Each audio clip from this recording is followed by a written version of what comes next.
Assalamualaikum dan salam sejahtera. Saya Najib Arif dan ini Niaga Awani. Konflik Rusia-Ukraine meningkatkan permintaan untuk aset selamat seperti dolar Amerika Syarikat, manakala aset berisiko seperti ringgit dijangka melemah dalam nilainya. Menurut Ketua Pakar Ekonomi Bank Islam Malaysia Berhad, Dr. Muhammad Afzal Nizam Abdul Rashid, indeks dolar Amerika Syarikat terus melonjak kepada 98.712 mata, naik 0.21% pada hari Jumaat dan akibatnya penukaran dolar Amerika kepada ringgit kekal lemah pada 4.1940 selepas selera risiko terbantut. Minggu ini katanya mesyuarat jawatankuasa pasaran terbuka Persekutuan FOMC akan dipantau rapat oleh pasaran. Sama ada akan berlaku peningkatan kadar sebanyak 25 mata asas seperti yang mereka janjikan. Beliau juga berkata ringgit sepatutnya kekal dalam RM4.19 sehingga RM4.20 pada minggu ini. Memandangkan kebiasaannya, para pelabur lebih suka bertahan lama dalam mata wang selamat. Secara mingguan, ringgit berada pada 4.1940 1975 berbanding dolar daripada 4.1760 1795 yang direkodkan minggu sebelum ini. Mata wang tempatan itu juga didagangkan lebih tinggi berbanding mata wang utama lain. Seterusnya, Bursa Malaysia dijangka menyaksikan dagangan bergerak dalam jajaran kecil pada minggu ini kerana pelabur akan lebih berhati-hati berikutan ketidaktentuan pasaran serta perkembangan konflik Rusia-Ukraine yang masih belum pasti. Menurut Naib Presiden Penyelidikan Equity Rakuten Trades dan Berhad, Tong Pak Leng, sentimen pelabur masih belum stabil walaupun kegiatan memburu saham berharga murah dijangka muncul. Justru firma itu mengunjurkan indeks penanda aras FTSE Bursa Malaysia FPM KLCI berlegar dalam julat 1,560 hingga 1,580 mata untuk minggu ini. Dari segi teknikal, beliau menjelaskan bursa tempatan akan melihat tahap sokongan serta-merta pada 1,550 mata dan rintangan pada 1,600 mata. Untuk minggu lepas, FBM KLCI kebanyakannya bergerak rendah terutamanya pada hari Isnin menyaksikan ia merosot 37.53 mata kepada paras terendah harian 1,565.57 mata pada penutup kerana ketegangan Rusia-Ukraine terus menjejaskan sentimen pelabur. Bagaimanapun, pengumuman pembukaan semula sempadan Malaysia pada 1 April 2022 sedikit sebanyak melonjakkan sentimen pasaran pada hari Rabu. Langkah itu selaras dengan rancangan kerajaan memasuki fasa peralihan ke endemik serta usaha memulihkan ekonomi negara secara keseluruhan, terutamanya industri pelancongan yang terjejas teruk akibat pandemik itu. Seterusnya, kontrak niaga harapan minyak sawit mentah MSM di Bursa Malaysia Derivatives mungkin mengalami pembetulan teknikal pada minggu ini berikutan permainan spekulatif yang dibuat oleh sindiket. Menurut peniaga kanan minyak sawit Interbrand Group of Companies, JIMTIH, sindiket itu mendorong harga MSM mengikut selera mereka dan mengambil kesempatan disebabkan bekalan minyak sawit yang banyak di Malaysia dan Indonesia pada setiap bulan. Tambahnya, bagaimanapun harga MSM tidak selamanya akan tinggi kerana ia akan membawa kepada peningkatan harga makanan. Harga itu dijangka berlegar antara RM4,500 hingga RM5,000 satu tan. Sementara itu, pemilik dan pengasas bersama Palm Oil Analytics dari Singapura, Dr. Satya Varka berkata, dagangan minggu ini akan berpusat kepada lebih banyak petunjuk mengenai pengeluaran dan dinamik minyak mentah yang bergantung kepada keberkesanan Sekatan Tenaga Rusia, Amerika Syarikat dan Kesatuan Eropah.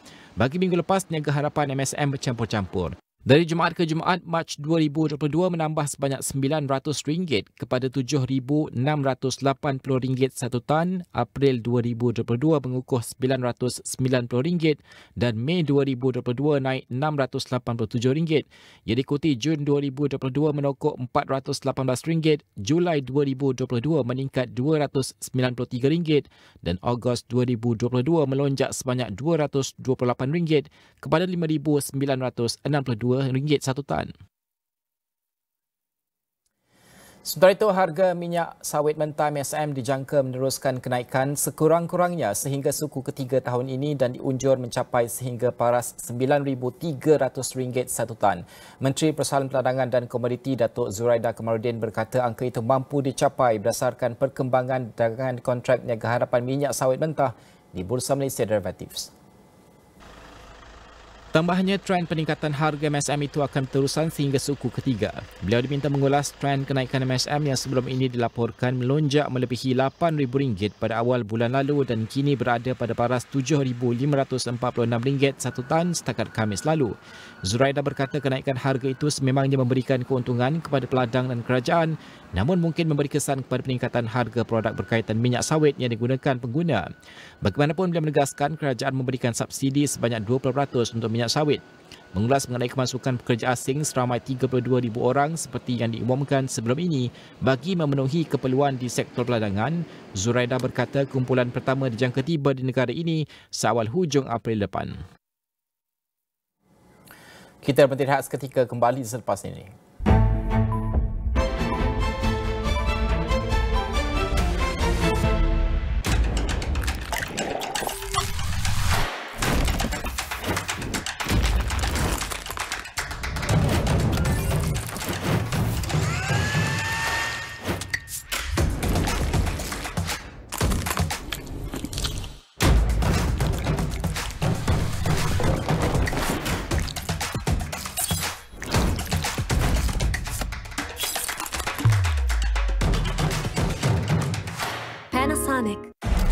Whatever happens, just jawab komen. Pelbagai masalah mulai timbul. Aku ada hadiah untuk kau.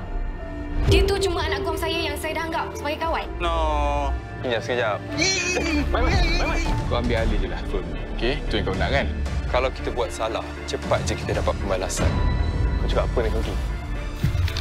Mana video tu? Of course ada. Minggu akhir, Tuan Ang dan Rahine, Isnin hingga Khamis, 11 malam di Astro dan Astro Go.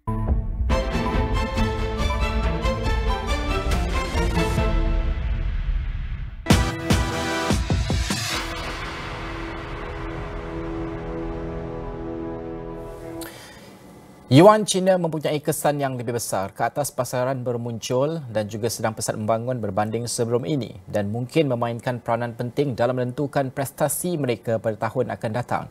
Korelasi mata wang itu dengan indeks MSCI negara membangun yang setara meningkat kepada rekod pada bulan September tahun lepas setiap minggu sebelum susut sedikit di tengah-tengah wabak Omicron yang menular dan juga peningkatan pengaruh Yuan di peringkat global yang semakin meningkat adalah satu lagi tanda hubungan China yang semakin mendalam berentasi ekonomi dunia. Pelabur semakin tertarik kepada bondnya sebagai alternatif kepada perbendaharaan Amerika Syarikat manakala beberapa bank menyeru agar Yuan menyertai dolar Amerika, Euro dan juga Yen sebagai mata wang reserve global. Segmen ekonomi makro minggu ini kita berikan tumpuan kepada prestasi Yuan. Kita bersama dengan Shan Said, Ketua Pakar Ekonomi GYIQI. Good morning Shan. Thank you so much for joining us. Shan, you have been saying for quite a while in press and also in media that Chinese Yuan is the currency for the emerging markets. What's the premise and history and the future action? I know you are a big fan of Yuan and have been following since 2010. Sean. Yes, 11 years back, I was in New York and I was talking about Chinese Yuan. And the topic of my presentation was Chinese Yuan currency for the emerging markets.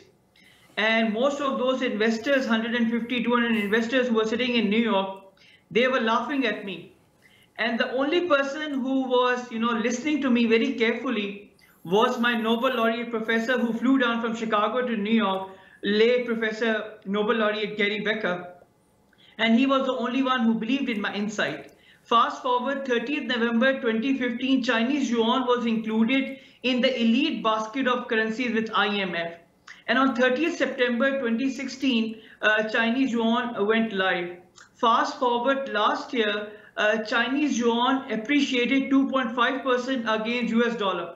All the currencies were taking the beating, but Chinese Yuan has been quite, it has stood ground and it has really appreciated because the economy is booming. And the way I see markets, I think Yuan will eventually become the currency, especially for emerging markets, and many countries in the emerging markets are now looking at Chinese Yuan to have an alternative. Because US dollar has been, having a rough ride in the last 5 to 6 years. And the monetary policy has been quite, behind the scenes. Fed has been, behind the scene.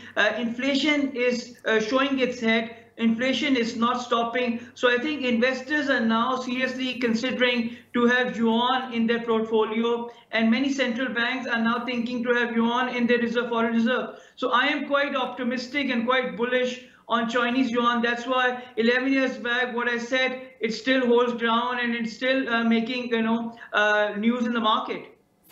Sean, USA has always called Chinese government as currency manipulator, dumping cheap items into USA. Is there a truth or in that, or this is another James Bond story from USA during Obama administration? And are there any criteria attached to currency manipulation?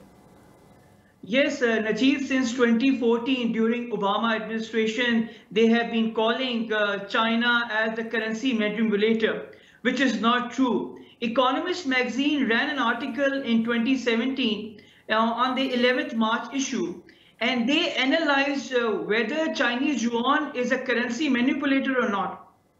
And there are three basic criteria that US Treasury has set. Those measures are: number one, a country runs a sizable trade surplus with US. Number two, the current account surplus is 3% above GDP. And the country has buying 2% a year foreign assets, which suppresses her currency. In all of these three criterion, Chinese yuan just meet one, and the other criteria do not hold good. The only country that came out in that article was a currency manipulator was South Korean won, which is a close ally of US. So I think many people in Capitol Hill and in Senate in US, they were saying that Chinese yuan is undervalued by 40%. But since they don't understand the markets, they don't understand how finance and economics actually work, they don't really know what is happening in the market. In fact, Chinese yuan has been in line with market forces since 2007 till 2014. Chinese yuan appreciated 35% against USD. And only in 2015, Chinese yuan went down on 28th July, and on 10th August, when it went down by 2% and 1%, the whole market, shook up, and they thought Chinese yuan would go down. And at that time, People's Bank of China injected $300 billion in the market. And everybody was saying that Chinese yuan would collapse, and it will be a time for China, to join a new currency. But all these, narratives have been wrong. And Economist magazine, which comes out of London, even if they are saying that it is not China, which is South Korea, that is the biggest currency manipulator, it really puts things in perspective that, what US has been saying about China has been wrong. And they don't really actually know the markets movement, the trade policies, and the economic outlook of many economies. So I think China is not the currency manipulator. It is the South Korean won, according to Economist magazine, that has been the currency manipulator. Okay, Sean, fast forward, we have seen in present time during Russia-Ukraine war, sanctions on Russia and banning them from SWIFT. And in China, they have chips which is used by Chinese banks and many others. How do you foresee the market accepting yuan in that sense? Yes, sanctions have been counterproductive. It will harm Russia, but it won't cripple Russia, as reported in Economist magazine. Most of the Russian banks, they are moving away from SWIFT, and they are going to China Border Interbank Payment System, that is called CIPS. And right now there are 80 banks. I wouldn't be surprised that after this war gets over, where the many, according to diplomatic channels, there are a lot of things going on. This war might be over soon. Russia might demand, there's a scenario that a lot of banks are talking about. Russia might demand Europe to make most of the oil payment not in US dollar, but either in Chinese yuan, Russian ruble, or gold. If Russia goes with this strategy, I think that will be a huge dent to US dollar. And again, it will promote Chinese yuan. So if most of the Europe, which gets 50% of its oil and gas from Russia, they start making a payment in yuan, just imagine yuan is going to appreciate further. That's why I said, I am quite bullish and optimistic about the outlook of Chinese yuan, which is currency for the emerging markets. Yuan, do you think that yuan will be recognized and will be joining the US dollar, euro and yen as the global reserve currency? Absolutely, Rizal. When 30th November 2015, yuan was included in the elite basket of currencies called SDR with IMF. It clearly signifies that yuan has got strength, and it has shown that, it has got a global status. That's why it has joined the elite basket of currencies, and that's why Petro Yuan, which I have been talking about since November 2014 in one of the magazines called Smart Investor, in which I have written that Petro Yuan will eventually come and it will run parallel with petrodollar. So a lot of Arab countries are also thinking to have their payments in yuan. Russia is ready. Once the war gets over, there are scenarios created by various American banks. Petro Yuan will come into the market, and it will be happening very soon. And also, Sean, finally, what's happening on March 16, 2022? Is Fed raising rates by 25 basis points or 50 basis points in that sense, maybe? Yes, inflation is having a run, and eventually Fed, which has been behind the curve, will raise interest rates. I see 25 basis points going up day after tomorrow, 16 March. And that will create a real bazooka and turmoil in the financial market, especially in the equity and bond market. So I think 25 basis points, very much on the cards. How do the other economies, especially the emerging economies such as Malaysia, will react to this?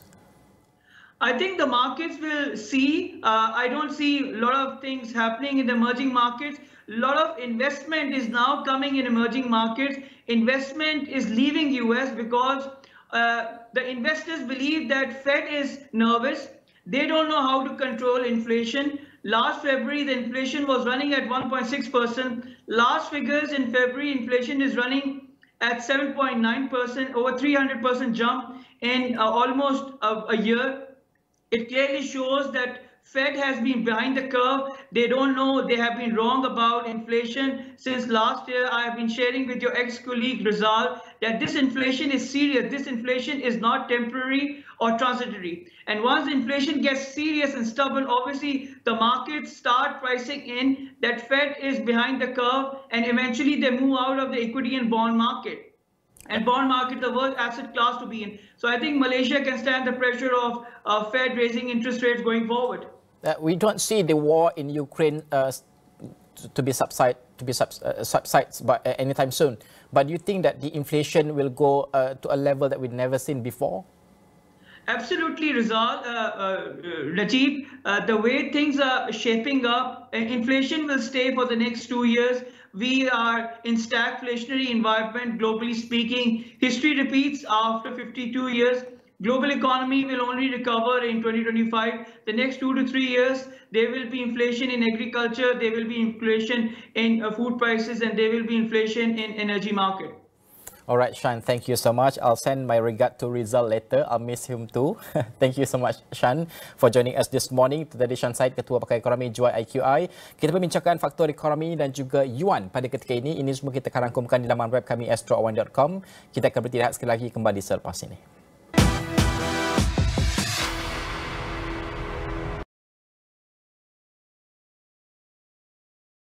Boleh bawakan yang terkini dan tergempar seperti kami. Dilihat hanya memberi wang tanpa matlamat yang tepat.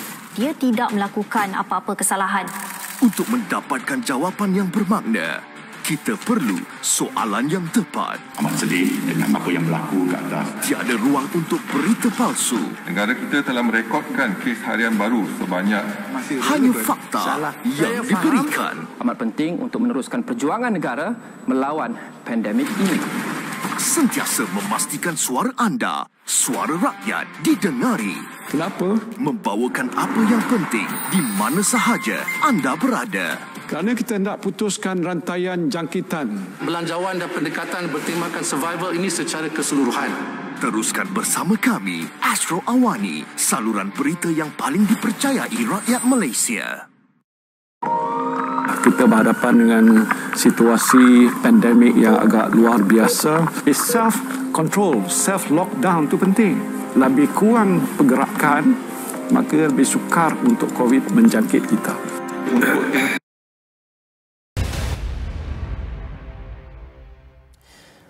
Baik, bertemu kembali, kita beralih ke perkembangan antarabangsa. Pelabur mula menyusun semula portfolio mereka susulan kemungkinan peningkatan harga komoditi yang berpanjangan. Harga petrol di Amerika Syarikat melonjak ke paras 14 tahun tertinggi, diikuti harga logam seperti tembaga dan juga nikel yang turut melonjak. Pelabur di Amerika Syarikat mempunyai pendedahan besar dalam dana tukaran dagangan ETF yang berfokus kepada komoditi. Sejak awal tahun lalu, sejumlah $10.5 bilion dilaburkan dalam ETF itu, termasuk $2.8 bilion pada awal Mac. Menurut pengurus portfolio HARGA Capital Eric Marshall yang dipetik Reuters, situasi kini amat unik kerana terdapat kejutan permintaan dan penawaran dalam sistem pada masa yang sama.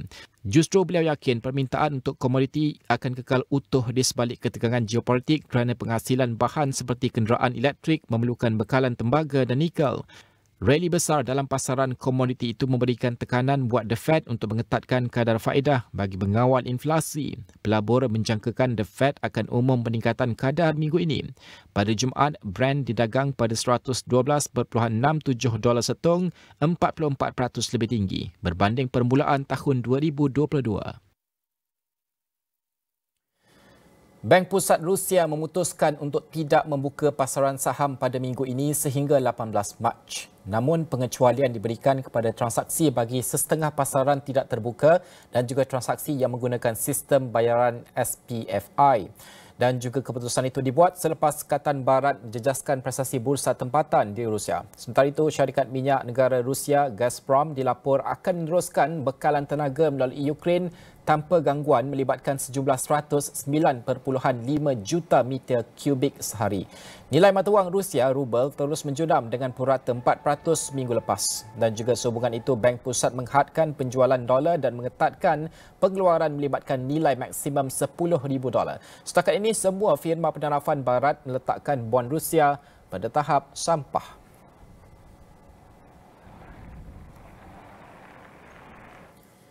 Rakyat Amerika Syarikat terus menderita akibat peningkatan harga petrol di pam dan juga inflasi susulan sekatan negara itu terhadap Rusia. Memandangkan krisis di Ukraine semakin tegang, penduduk Amerika mula membanjiri stesen minyak untuk mendapatkan bekalan pada harga semasa. Menurut Persatuan Automobil Amerika AAA, harga petrol meningkat 40% pada Sabtu. This is just ridiculous. It's crazy. Have to put in some extra hours at work, but that just snowballs into extra childcare. Me and my wife to buy an electric car, so hopefully this summer we will get the electric car and I won't need to bother about the gas prices. Sementara itu, Joe Biden yang tertekan dengan desakan rakyatnya hanya mampu menyalahkan Vladimir Putin atas peningkatan harga komoditi meskipun ia berlaku kerana tindakan negara itu yang mengharamkan import minyak Rusia. The second big reason for inflation is Vladimir Putin. From the moment he put his over 150,000 troops on the Ukrainian border, the price of gasoline in January went up 75 cents. And Putin began amassing troops along the border, and guess what? The world took notice. And those of you who work in the business know that the market anticipated. Prices went up more. And then Putin invaded. Make no mistake, inflation is largely the fault of Putin. I love, the Republicans saying it's Biden's gas pipeline. Biden said he's going to stop the Keystone pipeline, and I did. And that's the reason prices went up. Folks, let's get something straight here. The Keystone pipeline was 2 years away and had been 2% finished. Give me a break. Give me a break. Semua pemimpin Republikan menyalahkan Biden kerana menyebabkan peningkatan harga petrol. Ia juga dilihat kegagalan pentadbiran Amerika dalam geopolitik dan mengawal ekonomi semasa krisis. Dan Sekatan Barat terhadap Rusia tidak memberikan kesan besar kepada ekonomi negara itu dan pasaran. Menurut pakar ekonomi Rusia, sektor pekerjaan negara itu hanya terjejas sedikit apabila jenama Amerika menghentikan operasi kerana desakan. Dan juga tambah Mikhail Delegane, kesemua jenama itu tidak signifikan di Rusia. Malah penutupan operasi membuka ruang buat pemain industri tempatan menguasai pasaran negara itu. Namun beliau akui cabaran utama adalah soal mendapatkan ubat-ubatan terkawal. Bagaimanapun ia hanya bersifat terpencil dan masih dalam kawalan. Bagi masalah pengangguran pula, Mikhail berkata ini adalah masalah struktur perusahaan yang memerlukan bantuan kerajaan. Dan konflik Ukraine dan Rusia adalah bencana buat dagangan komuniti pukal dengan harga tenaga dan juga bijirin makanan melambung. Turun naik harga itu menambah lagi sentimen kemungkinan berlaku sekatan pembelian minyak Rusia secara besar-besaran yang akan membawa kepada inflasi melampau. Dan juga bagi Eropah, mereka amat bergantung kepada bekalan tenaga Rusia manakala Rusia dan juga Ukraine adalah pengeluar bijirin utama dunia. Justru kesan besar sudah pasti dirasai dunia ketika mana dua negara itu sedang berperang ditambah sikap Barat yang menyimbah minyak di api. 俄乌的这样的一场战争呢，其实对世界大宗商品呢，无疑是一场灾难啊。那么这一次的这样的一个扰动呢，还是非常的严重的啊。然后能源的价格大幅度的上涨，甚至比如说粮食的价格也在大幅度的上涨。对于欧洲来说的话，它整个的这样的一些油气资源其实并不丰富。那么对于这个油气资源的俄罗斯油气资源的依赖，对于乌克兰的这个油气资源的依赖，其实还是非常大的。那么这个会给它造成的影响就会非常的大。那么从粮食的这个角度来说呢，俄乌呢两个国家呢也都是粮食生产大国，小麦、玉米以及葵花籽油呢都是他们的主要出口产品。那么因此呢，可能会使得这些进口国呢都会遭受到这个价格上涨的这样的一个压力。 Dan penasihat Presiden Ukraine Mikhailo Podolyak berkata ia menuntut gencatan senjata dan juga pengunduran tentera semasa rundingan dengan Rusia berlaku. Podolyak menasihatkan Zelensky dan juga anggota utama delegasi Ukraine pada rundingan dengan Rusia berkata perunding Rusia didakwa akan memberi respon baik namun masih belum membuat keputusan. Siri rundingan yang bertujuan mencapai gencatan senjata sekali lagi gagal pada Sabtu. Наші пропозиції на столі, вони дуже жорсткі, вони стосуються перш за все відводу військ, припинення вогню і таке інше. Ми принципово не поступимось ні в яких позиціях. Росія вже це розуміє, Росія починає конструктивно розмовляти. Я думаю, що на якісь конкретні результати ми вийдемо буквально в лічені дні.